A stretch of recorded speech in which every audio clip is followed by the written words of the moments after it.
나이 들어도 한 달 최소 4kg는 빠집니다. 이 말 들으시고 솔직히 이렇게 생각하셨죠? 에이, 젊으니까 하는 소리지 40 넘으면 안 빠져요. 오늘 영상은 바로 그 생각부터 깨는 이야기입니다. 제가 관리했던 회원님들 대부분이 40대에서 50대 회원님들이신데요. 딱 3가지 집중적으로 관리했는데 대부분 최소 4kg는 빠집니다. 그 3가지는 바로 자연스러운 포만감, 신진대사 능력 개선, 전략적인 단식인데요. 오늘 영상에서 자세하게 알려드릴게요. 자, 먼저 이 질문부터 드릴게요. 40 넘고 나서 이런 생각 해보신 적 있으세요? 예전이랑 똑같이 굶고 똑같이 운동하는데 왜 하나도 안 빠지지? 저한테 오시는 40대 50대 회원분들이 입 모아서 똑같이 하시는 말이 있어요. 20대 때는 진짜 조금만 먹고 운동하면 쭉쭉 빠졌는데 이제는 미친듯이 굶어도 매일 걷고 뛰어도 숫자가 꿈쩍을 안 해요. 여기까지 들으시고 맞아 그게 나야 하고 계신 분들 오늘 영상 끝까지 보셔야 합니다. 이거 모르시면 앞으로 5년 10년 동안 다이어트로 또 똑같이 고생하실 수 있어요. 하지만 한 가지부터 먼저 짚고 갈게요. 살이 안 빠지는 진짜 이유, 여러분 의지 때문이 아닙니다. 많은 분들이 내가 의지가 약해서 그렇지, 내가 게을러서 그렇지 본인을 자꾸 탓하시는데요. 40대 이후부터는 의지, 멘탈의 문제가 아니라 몸의 시스템이 완전히 바뀐 것입니다. 게다가 최근에 병원에서 건강검진 받았는데 대사증후군이다,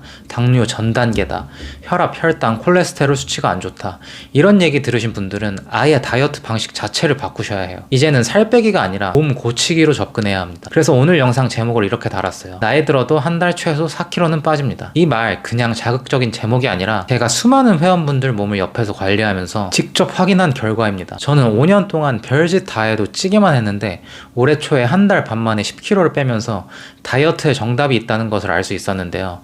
이 방법을 100명이 넘는 분들에게 알려드리면서 제가 정말 뼈저리게 느낀 게 있습니다. 40대 이후 몸은 20대 30대 때와 완전히 다른 시스템으로 돌아간다. 이걸 모른 채 예전에 하던 방식, 그냥 굶고 운동만 늘리고 칼로리만 줄이는 방식으로 가잖아요. 살은 안 빠지고 피곤, 붓기, 노화, 건강 악화, 이 4가지가 같이 옵니다. 그래서 오늘은 40 이후에도 한 달에 최소 4kg를 빼고 다시 안 찌는 몸으로 만드는 방법, 이걸 아주 구체적으로 풀어드릴 겁니다. 지금부터 제가 드리는 말씀 중에 딱 3가지만 제대로 실천하셔도 보통 3개월 안에 8kg에서 많게는 12kg까지 요요 없이 빼신 분들이 정말 많습니다. 이게 특별한 사람들 얘기가 아니라 평범한 40대 직장인, 육아맘, 자영업자분들 이야기예요. 그러니까 나이는 숫자일 뿐, 이런 예쁜 말 하려고 하는 게 아니라 시스템만 다시 세팅하면 나이 들어도 몸은 충분히 바뀐다.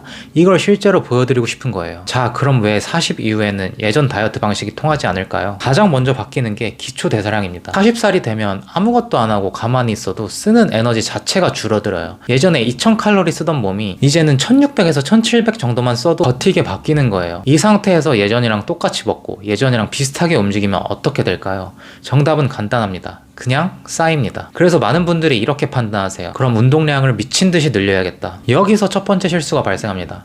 운동을 늘리면 해결될 것 같다는 생각. 40대 이후엔 절반만 맞고 절반은 틀린 말입니다. 40대 몸을 20대 다루듯이 밀어붙이면 살보다 관절, 허리, 무릎이 먼저 나가요. 나는 살 빼러 갔다가 병을 얻어왔어요. 이렇게 말하는 분들 한둘이 아닙니다. 그 다음으로 중요한 변화가 근육량 감소입니다. 나이가 들수록 특히 하체 근육부터 서서히 빠져요. 근육은 뭐 하는 애냐면 지방을 태우는 공장이에요. 근육이 많을수록 가만히 있어도 지방을 더 태웁니다. 근데 이 공장이 줄어들고 있는데 우리는 어떻게 하고 있죠? 조금만 먹고 기껏 하는 운동은 유산소만, 걷기만, 러닝만. 그러면 남아있는 근육까지 더 빠져나가요. 즉 지방을 태우는 공장을 더 철거해버리는 거예요.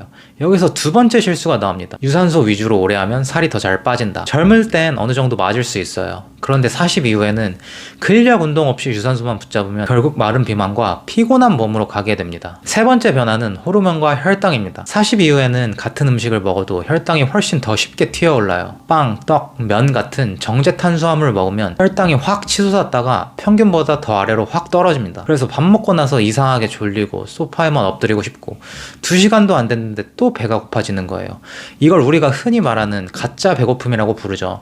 여기서 뭐가 계속 튀어나오냐면 인슐린입니다. 혈당이 올라갈 때마다 인슐린이 쏟아져 나와서 피 속에 있는 당을 억지로 세포 안으로 밀어넣습니다. 이게 가끔이면 상관이 없는데 매일 몇 끼마다 반복되면 세포가 인슐린 말을 안 듣기 시작해요. 이걸 인슐린 저항성이라고 합니다. 그리고 이게 바로 배, 옆구리, 내장지방 창고를 활짝 열어버리는 스위치예요. 그래서 나이 들어서는 많이 먹지 않아도, 나는 그렇게 폭식 안 하는데도 복부 지방이 점점 두꺼워지는 겁니다. 정리하면 이겁니다. 40대 이후에 살이 안 빠지는 이유는 기초대사량이 감소하고 근육량이 감소하고 호르몬 밸런스가 붕괴하고요.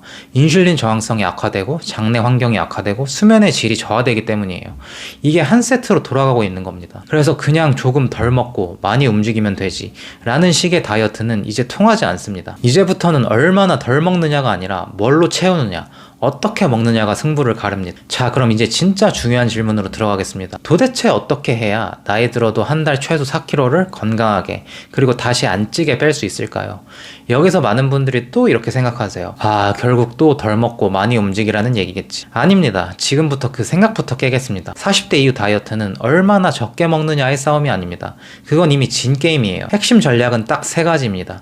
이 3가지만 제대로 맞춰도 몸은 생각보다 훨씬 빠르게 반응합니다. 첫 번째, 자연스러운 포만감을 반드시 느끼게 만들어야 합니다. 두 번째, 미토콘드리아 능력을 개선해서 신진대사력을 끌어올려야 합니다. 세 번째, 단식을 참는 방식이 아니라 전략적으로 활용해야 합니다. 그리고 이 모든 전략의 바탕에는 수면이 깔려 있어야 합니다. 수면 무너지면 이 위에 아무리 쌓아도 다 무너집니다. 하나씩 아주 현실적으로 풀어볼게요. 자, 첫 번째 전략. 자연스러운 포만감을 반드시 만들어야 합니다. 여기서 보통 이렇게들 오해하거든요.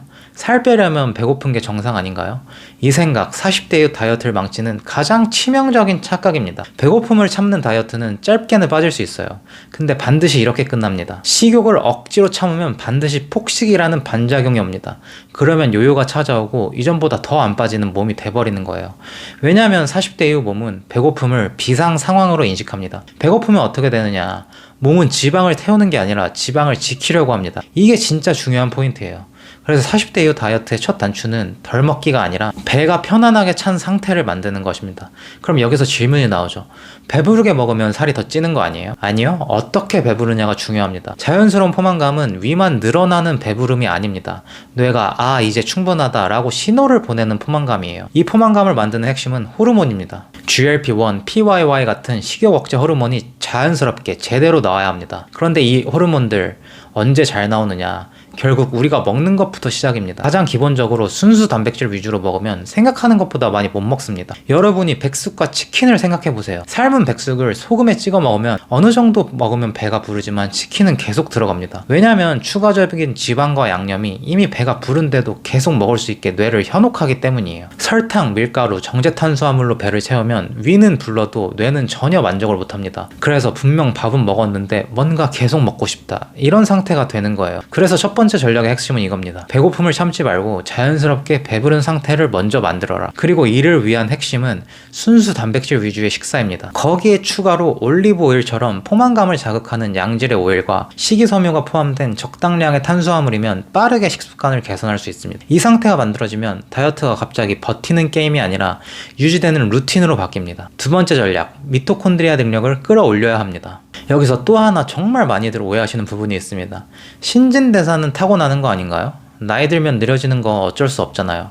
이 말 반은 맞고 반은 틀립니다. 나이가 들면 신진대사가 떨어지는 건 맞아요. 하지만 문제는 나이보다 상태입니다. 우리 몸의 에너지 공장은 미토콘드리아입니다. 탄수화물도 지방도 결국 에너지로 바꾸는 건 미토콘드리아가 합니다. 근데 이 미토콘드리아가 지금 어떤 상태냐면 영양 부족, 계속된 굶기, 수면 부족, 스트레스, 가공식품 위주 식단으로 이게 쌓여서 미토콘드리아는 일 안 하는 공장이 돼버린 거예요. 그래서 이런 분들의 특징이 뭔지 아세요? 조금만 먹어도 살찌고 분명 적게 먹는데도 살이 꿈쩍도 안 하고 안 빠지고 많이 먹어도 에너지는 없고 운동하면 더 피곤해지고 이건 의지가 약한 게 아니라 에너지 시스템이 망가진 상태입니다. 그래서 40대 이후에는 지방을 얼마나 덜 먹느냐보다 미토콘드리아가 잘 돌아가느냐가 훨씬 중요합니다. 미토콘드리아를 살리는 방법은 의외로 단순합니다. 가장 크게 2가지 축만 기억하면 됩니다. 식단과 운동. 우선 식단으로는 미토콘드리아의 먹이가 되는 야채를 충분히 섭취해줘야 합니다. 그리고 양질의 단백질은 이러한 미토콘드리아의 먹이들을 잘게 분해해주는 역할을 합니다. 즉 야채와 단백질이 중심이 되는 식사를 해줘야 합니다. 그리고 또 중요한 게 운동입니다.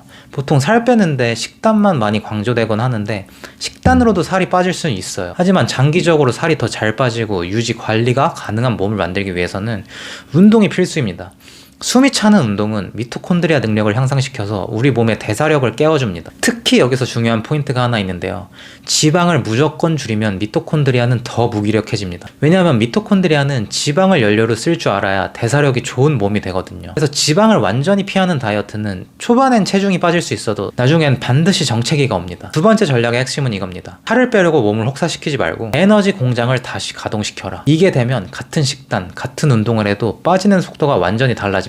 세 번째 전략. 단식을 참는 방식이 아니라 전략적으로 사용해야 합니다. 여기서 또 한 번 바로 잡아야 할 오해가 있습니다. 단식은 무조건 힘들고 버텨야 되는 거 아닌가요? 아닙니다. 그건 단식이 아니라 고문에 가까운 방식이에요. 40대 이후에 무작정 굶는 단식은 대부분 실패합니다. 왜냐하면 이미 기초대사량이 낮아진 상태에서 에너지를 더 차단해버리면 몸은 바로 방어 모드로 들어가거든요. 그래서 전략이 필요합니다. 평상시에는 클린한 식단으로 자연스러운 포만감을 유지하면서 잘 챙겨 먹고 일주일에 1, 2회 날짜를 정해서 그날은 24시간 단식을 해주는 겁니다. 우리 몸은 공복 시간이 길어질수록 지방을 꺼냈을 준비를 시킵니다. 24시간 단식은 지방 창고가 열린 기회의 창입니다. 그래서 평소에는 잘 챙겨 먹다가 24시간 단식일에 활발한 신체 활동을 더해줌으로써 지방을 태워주는 거죠. 주기적인 단식은 몸의 내장기관들을 쉬게 해주고 죽은 세포들을 청소해주는 아주 건강에 도움이 되는 활동입니다. 24시간 단식뿐만이 아니라 평상시에도 14시간의 공복은 유지해주는 게 건강에 좋습니다. 즉 단식은 살을 빼는 기술이 아니라 대사를 정리하는 도구로서 써야 합니다.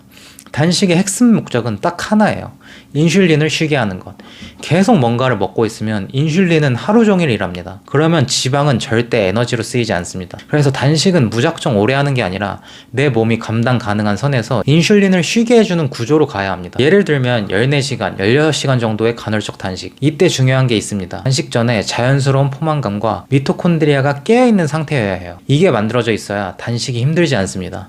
반대로 배고픈 상태에서 억지로 단식을 시작하면 단식이 아니라 폭식 예약입니다. 그래서 세 번째 전략의 핵심은 이겁니다. 단식은 버티는 게 아니라 몸 상태가 준비됐을 때 활용하는 도구다. 이렇게 접근하면 단식은 고통이 아니라 오히려 몸이 가벼워지는 시간이 됩니다. 그리고 반드시 깔려야 하는 기본이 있는데요. 바로 수면입니다. 이 세 가지 전략 위에 수면이 무너지면 전부 소용없습니다. 잠을 못 자면 식욕 조절 호르몬이 망가지고 인슐린 저항성이 올라가고 지방 저장 신호가 강해집니다. 그래서 나는 식단 다 지켰는데 왜 안 빠지지 하는 분들 대부분 수면이 무너져 있습니다. 40대 이후에는 잠이 곧 다이어트입니다. 정리해 볼게요. 나이 들어도 한 달 최소 4kg를 건강하게 빼고 다시 안 찌게 만든 핵심은 배고픔이 아니라 자연스러운 포만감을 만드는 것, 지방을 태우는 공장, 미토콘드리아를 다시 켜는 것, 단식을 참는 게 아니라 전략적으로 활용하는 것, 그리고 그 바탕에는 수면을 깔아두는 것입니다. 이 네 가지예요. 이제는 덜 먹어야 빠진다, 운동 더 해야 빠진다, 이런 생각에서 벗어나셔야 합니다. 40대 이후 다이어트는 몸을 속이는 게임이 아니라 몸을 이해하는 전략입니다. 이 방향으로만 가셔도 몸은 분명히 반응이 옵니다.